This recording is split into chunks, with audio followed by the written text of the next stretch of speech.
Nintendo. They've brought us the Virtual Boy. Okay, maybe not the best way to start. Many, many, many great systems and games, such as Super Mario 64, Super Mario Odyssey, lots of Super Mario related games. And they've also brought us Go-Gurt Factory, the promotional game in which Mario traverses a haunted yogurt factory. Not a joke, this actually exists.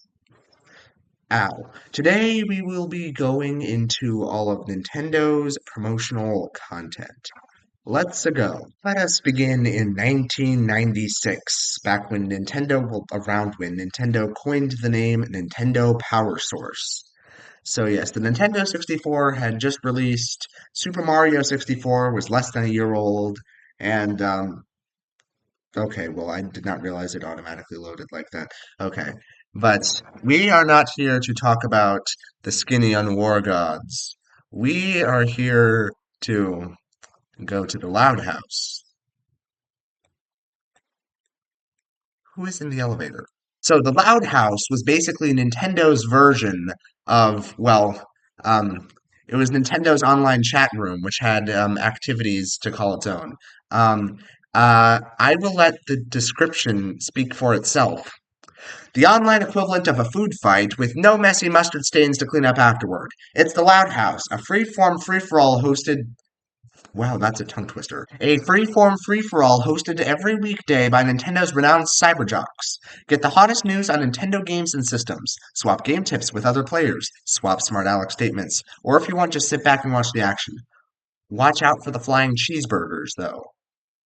So to register, you had to select a username, a password, repeat the password, put in your email address, your date of birth, month, day, and year, and what games do you play? Action and adventure, submit. So at the website, you could view images of various games as well, one of them being Mario Kart 64. Um, so they gave you a good few images, it appears. So lots of what I would assume are pre-release images. Yeah, pre-release images of Mario Kart 64. Um, I'm not sure. I haven't really played Mario Kart 64, so I can't really say what made it into the game and what didn't. But I don't think the speedometer made it into the game. Um, so yes, you could do this for many different games. But let us go to the newsroom. The website also featured something that would proceed to remain on Nintendo.com in some format for a long time, this being Ask Dan. And Ask Dan was simply a way to ask questions regarding video games directly to somebody at Nintendo. So here's an example of one of the letters. So, about the Pocket Monsters. When are they going to come out in America? I know about the 64 version, but I like the idea of a portable one also. Pocket Monsters would sell big in America. From Ben with you at AOL.com. There are not currently any plans to bring the first Pocket Monsters for Game Boy to America, though it's not really for lack of wanting to. I understand that the Japanese company that makes Pocket Monsters is pretty small. They simply don't have the resources to create an English version at this time. They are very busy right now working on the Game Boy sequel and the Nintendo 64 version for Japan. However, it is possible that this game may eventually make it out in America. Stay tuned to Nintendo Power Source for updates. Well, Bandwidth U was right completely. Pocket Monsters would sell big in America because Pocket Monsters later became Pokemon, which ended up being huge. Nintendo had a lot of cross promotions in the 90s as well. So we'll start off with Nintendo and Kellogg. So, so basically what they did was they had a whole promotion called 1 in 64 wins. And the winner will host their own exclusive Nintendo block party featuring a specially outfitted Nintendo trailer complete with multiple Nintendo 64 gameplay stations driven right to their neighborhood. Grand prize winners will also receive their own Nintendo 64 and Super Mario 64 copy to keep. Well, this is the thing. Nintendo did something very similar to this a few years after. It was called The Beast is Back Tour, and I am so excited to get into that. But first, we have to play the first official Nintendo browser game. So this was the first official Mario browser game. It was called Mario NetQuest, and it was made to promote Super Mario 64 as part of a cross promotion with IBM. And the whole IBM thing, you would go to a website, you would play Mario NetQuest. Well, I think, yeah, I assume you would have to go to a website. Anyway, wherever you went, you would play Mario NetQuest, and there was apparently a secondary part that was an online quiz, has not been archived. But here's what has been.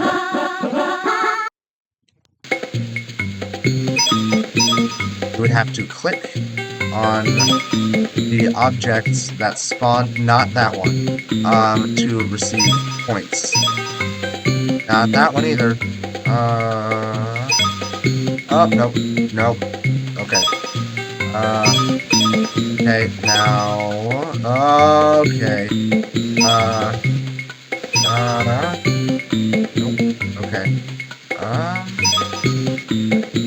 There's gonna be, yes, you just had to simply avoid clicking on the enemies, click on the objects that could give you points. Oh, shoot, shoot. Mouse, um, shoot, like that, don't do that.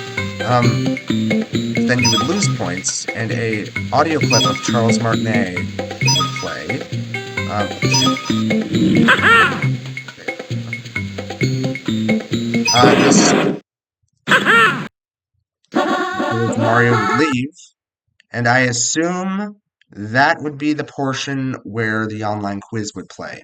But notice how I grabbed that power star that spawned in like in a gateway. If you did not collect that power star in time, Bowser would spawn and hitting him would make you lose a bunch of points. During this time period, Nintendo had an online store called GetNGear.com. Has a double meaning because Nintendo's current slogan was "Get N or Get Out," and you're quite literally getting N gear, Nintendo gear. So the things you could get, you had the wearables, such as a denim cap labeled with the Nintendo 64 logo, Henley tees, also labeled with the Nintendo 64 logo, denim shirt that's also labeled with the Nintendo 64 logo, hero and villain sweatshirts, one with promotional art of Bowser and a second with promotional art of Mario. And you also had action graphic tees, both being promotional art of Mario swinging Bowser. You also had a limited edition watch being labeled with the Nintendo 64 logo, a hat labeled with the Nintendo 64 logo, and you also had there were accessories such as game protectors for the Nintendo 64 cartridges labeled with the Nintendo 64 logo, a controller pack, quite a pack for your controller and your game packs, and it also had two secret mini pockets labeled with the Nintendo 64 logo, a game rack for your game packs. It could hold 18. Um, a game house contained, or a system house. It was able to hold two controllers, 10 game packs, plus all of those messy connectors and things. To quote the website. Power Rack as well, which contained up to 5 years of Nintendo Power game secrets. You could also purchase music, such as does the image exist? Okay. Super Mario 64 CD and cassette. Oh, there's the image. That's what it is. Okay.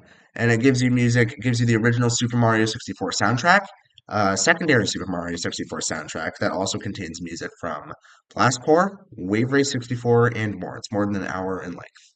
A Nintendo 64 screensaver and pad, collector's pin set, and a Super Mario 64 player's guide.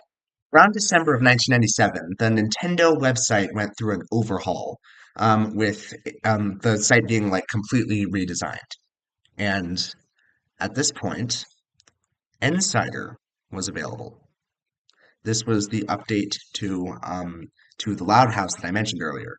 They would have a poll on the main screen for a while, although the poll would eventually go away. And Ask Dan made a return.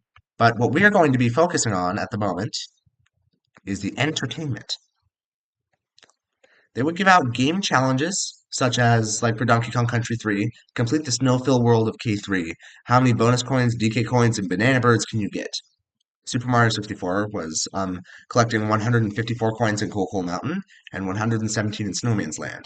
They also would make original puzzles of sorts for the website, such as the Cold Crossword Challenge, um, in which you would have to solve 20 for across and 15 for down.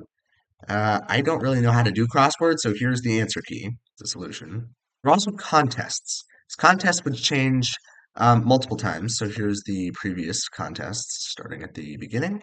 So they had a Turok Trivia contest, a Mario Kart Logic Puzzle, which was presumably one of the one of the, um, which was which was presumably an activity on the Loud House, a Turok Art contest, and for being the first to join the Loud House, an anagram, and a lot more different contests. Well, a lot more contests as well. There were a ton of contests. So Ask Dan made a return, and one of the other features of the website that would be there frequently was Trav's Test Drive, where Travis would play various games, basically provide full reviews of said games without any spoilers, I assume. Nintendo would advertise what was going on the main page of the website. They would also advertise rareware.com. So yes, Rareware had Tusk Uncle Tusk was a common feature of the Rare website, but I am not going to go into it because Ask Uncle Tusk's material, it was similar to Ask Dan, except picture Ask Dan, but then make it a lot more vulgar. So I'm not going to go into it, but we will go into the contests. Rare also provided trivia on the official website to go with the big Rare Christmas tat giveaway. That is going to be the extent that we discuss Rare at the moment. But let's visit Zelda64.com, see what was there. It had an official website for The Legend of Zelda, but that did not appear to have a lot of browser content on it, though it existed. They did have a tips section as well, with there being various tips on um, The Legend of Zelda Ocarina of Time. Around this time, Nintendo hosted Super Smash Bros. Slamfest 1999, in which they actually got people in Mario and, in Nintendo costumes to fight in a Slamfest. It is time to close out this episode of Nintendo's browser history. I'll see you next week where I talk about a Nintendo Valentine's Day promotion. Honestly, that fits. Bye.